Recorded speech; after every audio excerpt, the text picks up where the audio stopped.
पाकिस्तान पर कुंडा विधायक रघुराज प्रताप सिंह राजा भैया ने आतंकवाद को लेकर पाकिस्तान पर जोरदार हमला किया। राजा भैया ने कहा कि हमारे बगल में एक आतंकी देश है जिसकी लंबी सीमा हमसे सटी है। सर्जिकल स्ट्राइक में क्या नुकसान हुआ है नहीं हुआ है ये हम नहीं जानते। पाकिस्तान जिस दिन से पाकिस्तान पैदा हुआ उसका दिल साफ और नेक नहीं रहा है। 4 बार युद्ध हो चुके हैं। युद्ध बीत जाता है तो शांतिकाल के समय आतंकवाद भेज भारत में घटना को अंजाम देता है। पाकिस्तान का जितनी जल्दी विभाजन हो जाए और खंड खंड हो जाए भारत और भारतवासियों के हित में रहेगा।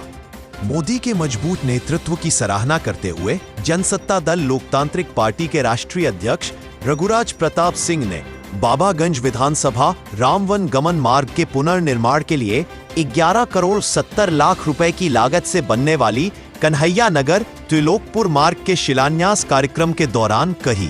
इस दौरान हजारों की संख्या में जनसत्ता दल के कार्यकर्ता और क्षेत्र के लोग मौजूद रहे। राजा भैया ने कहा कि कुंडा और बाबागंज हमारा परिवार है। क्षेत्र की जनता को कई करोड़ की सड़कों की सौगात दी जा रही है।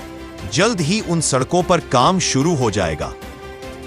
कितने की जो परियोजनाएं थी वो थी और क्या आज सौगात मिली आपकी तरफ? आज श्री राम वनगमन मार्ग के चौड़ीकरण और उसके सुदृढ़ीकरण का एक प्रोजेक्ट था, वो हुआ। इसके अलावा अन्य कई सड़कें हैं जो स्वीकृत हुई हैं, जिन पे काम लगने वाला है। बहुत सी ऐसी सड़कें हैं जिन पे काम इस समय चल रहा है। और कुंडा और बाबागंज दोनों विधानसभा विकास की नई इबारत लिखने की ओर अग्रसर। सर, पंचायत चुनाव आने वाला है। पार्टी को क्या देखते हैं, किस तरीके से? अब आने दीजिए। अभी पंचायत चुनाव लगभग 1 वर्ष है, देखा जाएगा। अगर भारत पाकिस्तान युद्ध की बात की जाए तो जिस तरीके से सीज फायर बीच में हुआ और ये कहा गया कि पाकिस्तान की तरफ से जो है सीज फायर का अनुरोध किया गया, आप इसको कितना सही मानते हैं? भारत के प्रति पाकिस्तान का रवैया, पाकिस्तान का नजरिया जिस दिन से पाकिस्तान पैदा हुआ है उसका कभी दिल साफ नहीं रहा, इरादा नेक नहीं रहा है। 4 बार तो युद्ध हो चुके हैं और इस युद्ध में जब युद्ध बीत जाता है, जब शांति काल है, तो वो वहां से आतंकवादियों के माध्यम से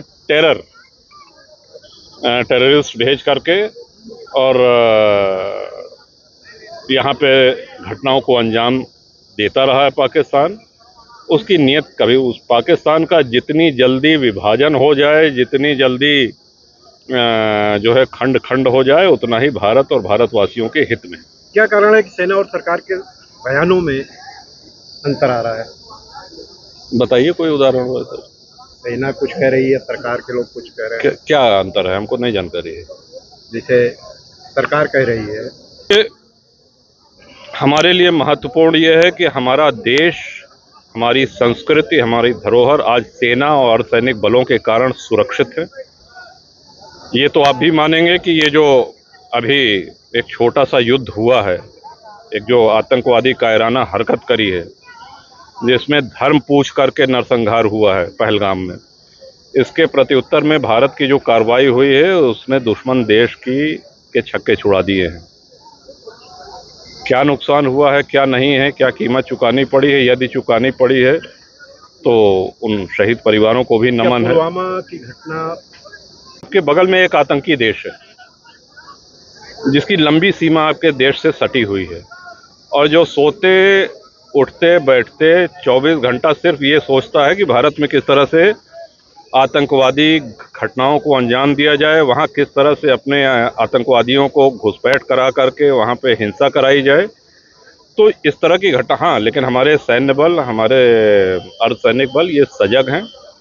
मजबूत राष्ट्रीय नेतृत्व भी है और मुंहतोड़ जवाब भी दिया गया है। बहुत बहुत धन्यवाद।